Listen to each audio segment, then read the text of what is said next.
अस्सलाम वालेकुम, hello everyone, welcome to English language course. आज हम प्रेजेंट परफेक्ट टेंस के बारे में सीखने वाले हैं। प्रेजेंट सिंपल टेंस की पहचान मैंने बताई थी कि जब हम कहते हैं मैं खाना खाता हूँ, वो खाना खाते हैं, वो ये काम करते हैं, तो इस तरह के जो जुमले हैं वो प्रेजेंट सिंपल टेंस में आते हैं।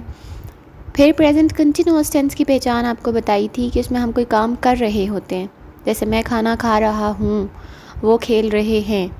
इस तरह के जो जुमले हैं वो प्रेजेंट कंटिन्यूअस टेंस कहलाएंगे। और प्रेजेंट परफेक्ट टेंस की पहचान ये है कि उसमें हम कोई काम कर चुके होते हैं, जैसे मैं खाना खा चुका हूँ, वो काम कर चुके हैं। इस तरह के जो जुमले हैं वो प्रेजेंट परफेक्ट टेंस इंग्लिश में कहलाते हैं।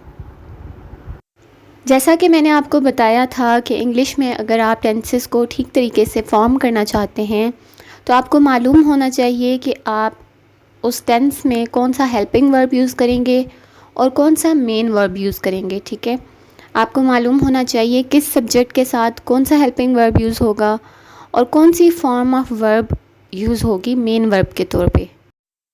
प्रेजेंट परफेक्ट टेंस में जो हेल्पिंग वर्ब हम यूज़ करते हैं वो हैं हैज़ और हैव। हैज़ हैव को हेल्पिंग वर्ब के तौर पे इस्तेमाल किया जाता है और जो मेन वर्ब होता है इस टेंस में उसकी पास्ट पार्टिसिपल जो फॉर्म है यानी थर्ड फॉर्म ऑफ वर्ब हम यूज़ करते हैं। तो ये चीज़ आपने याद रखनी है कि हैज़ और हैव किस तरह से यूज़ होंगे और जो थर्ड फॉर्म ऑफ वर्ब है वो आपको मालूम होनी चाहिए। आई, वी, यू, दे, इनके साथ आपने हैव इस्तेमाल करना है और ही, शी, इट यानी थर्ड पर्सन के साथ आपने हैज़ इस्तेमाल करना है। इसके बाद हम जो मेन वर्ब है उसकी पास्ट पार्टिसिपल फॉर्म यूज़ करेंगे, जैसे आई हैव प्लेड। अब प्ले की जो पास्ट पार्टिसिपल फॉर्म है वो है played. I have played cricket, मैं क्रिकेट खेल चुका हूँ। ही हैज़ प्लेड क्रिकेट, वो क्रिकेट खेल चुका है। आई के साथ हैव यूज़ किया, ही के साथ हैज़।